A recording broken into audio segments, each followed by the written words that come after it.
Silence in the bedroom. Not the comfortable kind, not the intimacy of shared breath or the quiet aftermath of connection. This is the silence of absence, the silence of something missing, the silence that grows between two people who cannot name what has been lost. Tonight, we step into a story that was never meant to be about masculinity. This story does not begin with desire or conquest or the mythology of manhood. It begins with the heart, with pain, with a crushing sensation in the chest that signals the body is failing to deliver blood where it needs to go. What followed was not a revolution in gender, but an accident. Fear has a way of disguising itself as identity, and when the body fails, when function disappears, when a man can no longer perform the act that culture has told him defines his worth, shame becomes a medical condition, and medical conditions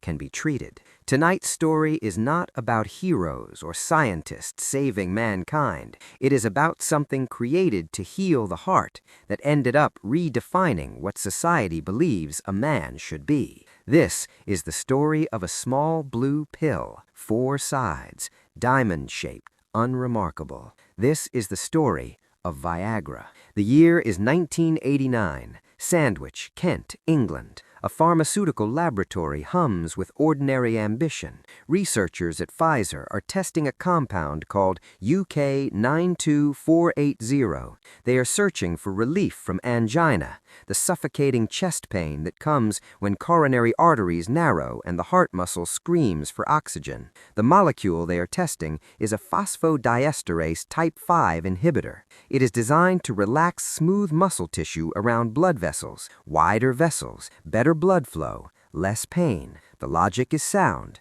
the hope is genuine, but the trials disappoint. The compound does not significantly reduce angina. Blood pressure improvements are modest. After months of testing, after carefully recorded data and clinical observations, the scientists prepare to shelve the project. Another failure. Another dead end in the long, expensive search for cardiovascular solution. Then, something strange happens.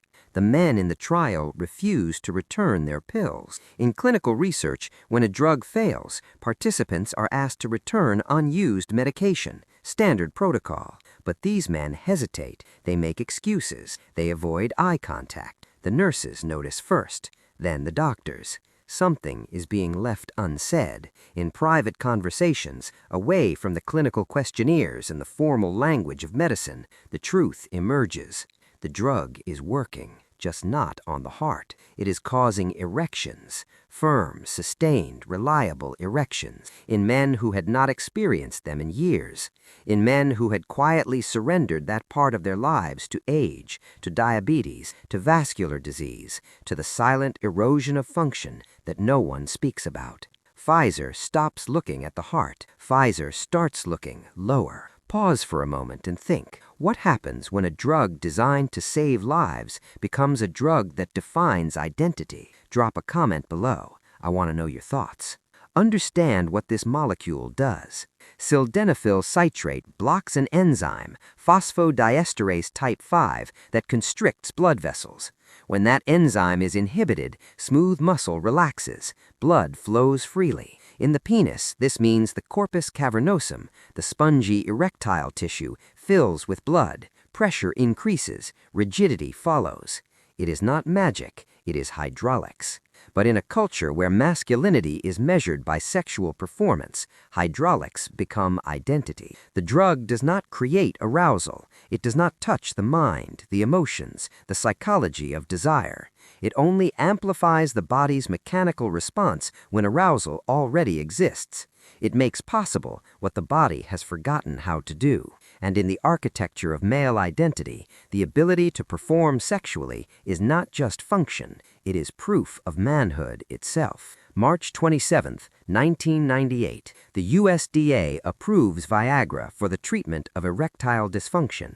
It is the first oral medication for the condition. Before this, options were grim: penile injections, vacuum pumps, surgical implants, painful, invasive, humiliating procedures that forced men to confront their bodies in ways that shame made unbearable. Viagra offers something different, discretion, a pill taken in private, a problem solved without confession, no needles, no devices, no surgery, just swallow and wait 30 minutes.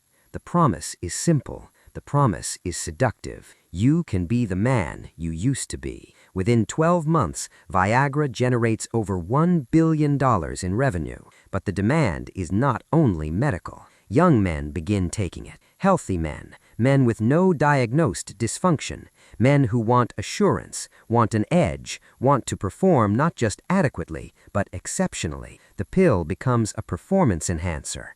The pill becomes a psychological crutch. The pill becomes a standard. And once the standard shifts, normal becomes inadequate. Think about the men who suffered in silence before this drug existed. Erectile dysfunction was not discussed. Not in marriages, not in doctors' offices, not anywhere. Men internalized the failure as a moral deficiency. Relationships dissolved without explanation. Intimacy ended. The medical community understood the causes: vascular disease, diabetes, neurological damage, psychological trauma. But culture had no framework for male vulnerability. Masculinity, as constructed in the 20th century, allowed no room for physical limitation. A man was strong. A man was capable. A man was virile. To be otherwise was to be less than. Viagra changed the conversation, but not in the way you might hope. It did not create space for men to speak about fear, about aging, about the simple reality that bodies change. Instead, it offered a solution so effective that conversation became unnecessary. The silence remained, but now it was medicated. The marketing begins. Pfizer does not sell Viagra as medicine for the sick. Pfizer sells it as reclaiming vitality. The advertisements show confident, attractive men in their 50s and 60s, men with partners, men in romantic settings, men who have taken control. Bob Dole, former senator and presidential candidate, becomes a spokesperson, a war hero, a statesman, a man willing to speak publicly about erectile dysfunction. His involvement provides legitimacy, but beneath respectability, the message is darker. Your worth depends on this function. Do not accept aging. Medicate it. You are incomplete without this. Here's a question worth considering. If we can chemically erase every limitation of the aging body, what do we lose in accepting our own humanity? Share your thoughts in the comments. The drug spreads globally. In cultures where masculinity is even more rigidly enforced, Viagra becomes a phenomenon. In China, India, the Middle East, Latin America, men buy it in pharmacies, online, on black markets. Counterfeit versions flood circulation. Fake pills, dangerous pills, pills contaminated with industrial chemicals. Men die from Viagra. Not many, but some. The drug interacts catastrophically with nitrates used for heart conditions. Blood pressure plummets. Cardiac arrest follows. But demand does not slow, because the construction of masculinity is too rigid, too unforgiving to permit failure. Recreational use rises. College students, men in nightclubs, men in their 20s with no medical need. They take Viagra before sex. They take it with alcohol, with cocaine, with ecstasy. The combination is called sextasy. The combination causes priapism, prolonged, painful erections that can permanently damage tissue. But the culture of performance has metastasized. It is no longer enough to be functional. You must be exceptional. The natural becomes insufficient. Men begin to rely on Viagra not because their bodies have failed, but because the standard has been chemically elevated. The expectation exceeds human biology. Women begin to speak quietly. Some describe saved marriages, restored intimacy. Gratitude is real. But others describe depression. Men who treat Viagra without as performance rather than connection. Men who prioritize their restored function over mutual desire, over context, over relationship. The pill is neutral. The pill is chemistry, but the way it is used is shaped by entitlement, by the belief that male sexual readiness is a right rather than a variable dimension of complex human connection. Consider the costs not measured in clinical trials. Men who take Viagra to mask symptoms of cardiovascular disease, diabetes, hypertension, conditions that progress silently while the pill hides the warning signs. Men who become psychologically dependent, who cannot imagine intimacy without it, who carry it always, just in case. Men who never learn the language of limitation, who never develop the capacity to speak about vulnerability, about change, about the truth that performance is not the measure of worth. The pill has solved a problem, but the pill has also prevented a reckoning.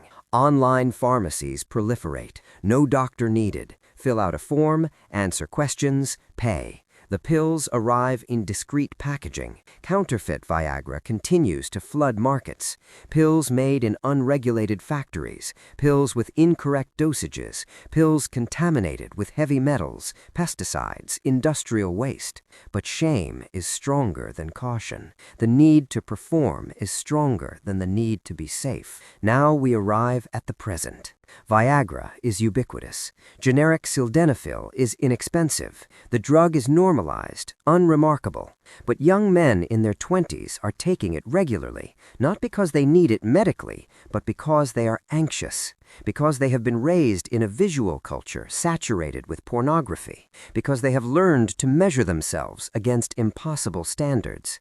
Doctors call it psychological erectile dysfunction, but the psychology is cultural. The psychology is the result of decades of messaging that male value is inseparable from sexual performance.